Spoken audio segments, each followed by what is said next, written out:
Hello, welcome to 8.9 News. I'm Costain. Welsh agronomist Chris Taylor has published his Nuffield Farming report entitled "Do Regenerative Farming Practices Pave the Way for UK Agriculture to Meet Net Zero?" I spoke to Chris and I asked him what he'd discovered. The key findings I had during my travels were to do with the balance between sequestration and emissions on farm. Farm businesses are quite unique that they're not only worried about the emissions they're generating, but they have the ability to sequester carbon as well in the form of organic matter. So to me, it was really interesting to try and strike this balance between getting productive food out that was still beneficial for soils and then the wider environment in terms of sequestering a lot of carbon to offset the emissions in terms of CO2, nitrous oxide, and methane. Did you find that conversation about emissions and sequestration was already taking place amongst the farmers that you spoke to? And also, was it happening further up the supply chain? Yeah, I was going to say it depended on the country and probably B, the type of producer we were talking about and whether their end market was perhaps a mill and then it got crushed with a lot of wider produce, if you like, to make a product, or whether it was perhaps more of a smaller batch type approach, where it was maybe going into specialist cheese from a dairy producer, and then they had a little bit more emphasis from their processors to say, what are you actually doing in the supply chain? So to me, it was very country dependent, but I would say a lot of the people I spoke to had a really good gauge on it. Probably the Danish and the Norwegians were really sort of had their finger on the pulse in terms of where they were in the supply chain and how they could impact it from an insetting point of view. Net zero is, of course, focused solely on emissions. Do you think that that's a helpful lens through which to view farming and food production? Now, as I mentioned, it was quite a challenging lens, really, in that we do have to balance emissions and sequestration, and really there is no food production without us having some form of emissions.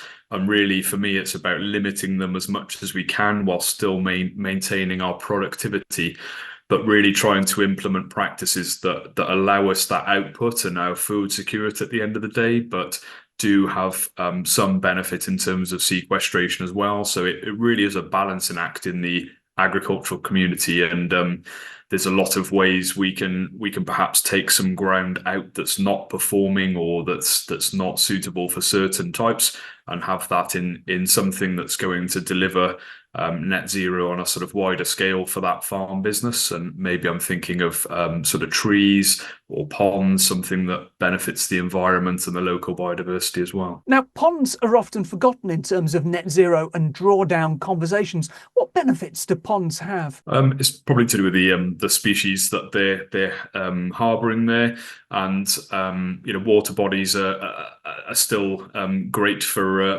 sucking up some of our emissions factors from farms. They can often be a sort of nice buffer.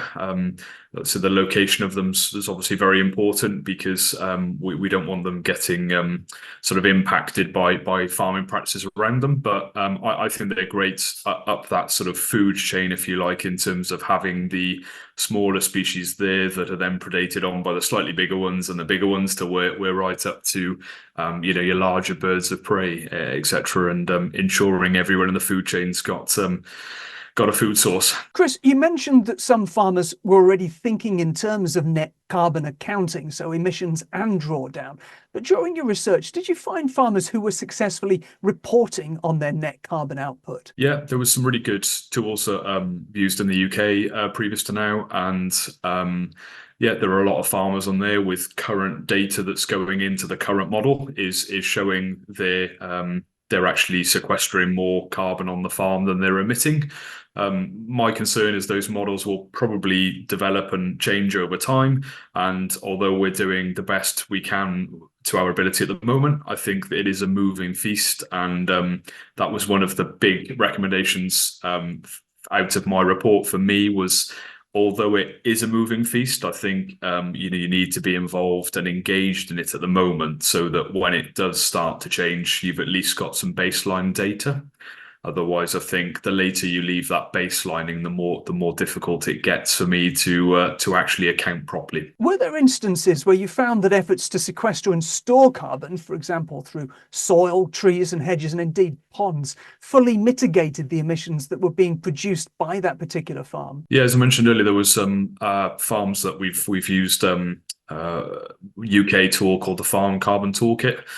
So yeah, very accurate data in from quite a large scale farm business, over about 3,000 acres.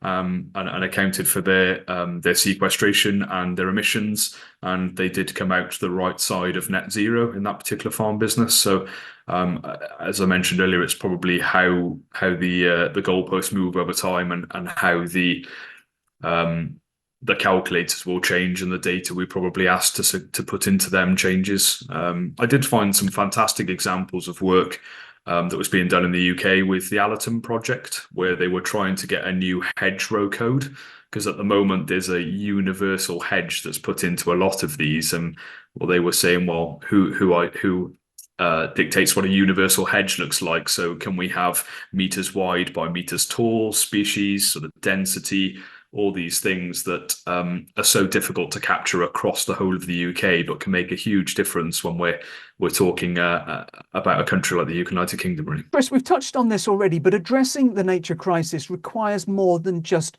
climate mitigation. We need adaptation and biodiversity restoration too. Were the farmers that you spoke to working to deliver against each of these outcomes together, or were they primarily focused on net zero? No, I think it was a wider motive behind a lot of the work they were doing. I think morally, a lot of them were driven quite heavily by their morals, and felt it was the right thing to be doing, both financially and sort of for their farm business, for their wider environment, even their local communities, really. And yeah, I think that was the refreshing thing, really, was it wasn't a tunnel vision. It was a wider, almost landscape recovery, really, that they were performing. And what was really positive to me was a lot of it had been driven by financial constraints in some situations, labour. There was various factors that had driven them down this regenerative route, and it seemed to be delivering, beyond what they expected on the onset, really. What should all farmers be doing right now, particularly those who are coming to this fairly fresh, to help ensure that society can meet its net zero goals? I think it would be to engage in carbon audits, although they're, say, relatively in their infancy, and they're bound to change over time.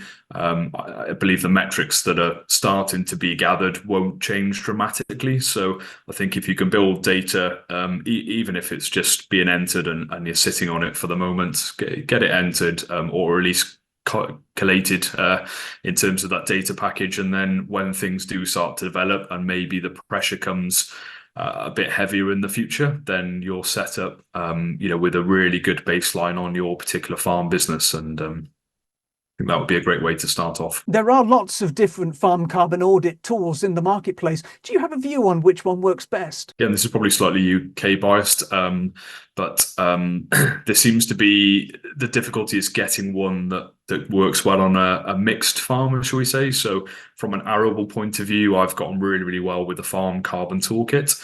I believe from a livestock point of view, there's a Scottish tool called AgriCalc, which works the best. And again, that makes it very difficult for the mixed farm to say, well, which one do I do? Should I do both? And they can be quite time consuming, but fortunately, as I say, the data seems to be fairly consistent across the two. So if you have done one, it's not a massive effort to put that data into the second, but still time consuming, and it would be nice to have something that encompassed your traditional sort of UK farm really coherently and in one place, really. Your research also touched on carbon credits. So just finally, in your view, should farmers be allowed to sell credits before they've achieved net zero in their own right? The easy and quick answer is no, I think, from my point of view. But the exception I would give to that is I'm a little bit conscious that a lot of pressure is put on farmers to say you've got to deliver net zero, and it does seem to be almost bigger than that farm business, if you like. It's a sort of industry-wide argument that comes out, and really I don't agree with the fact that it should be totally on the farmers to fund this as well, take all of the risk in this. So what I would really like to see is an element of insetting within the supply chain where everyone benefits up that supply chain. We're not selling carbon credits off the farm to say help the airline industries reduce their carbon footprint. That's one area I really don't agree with. But I do think there needs to be support given to farmers in these challenges they're looking to address. And insetting to me is a really nice way of them being rewarded for that, but that benefits the whole supply chain. That was Chris Taylor, whose report can be found on the Nuffield Farming website. More news on our website 8.9.com. That's all for now. We're back soon. Thanks for watching.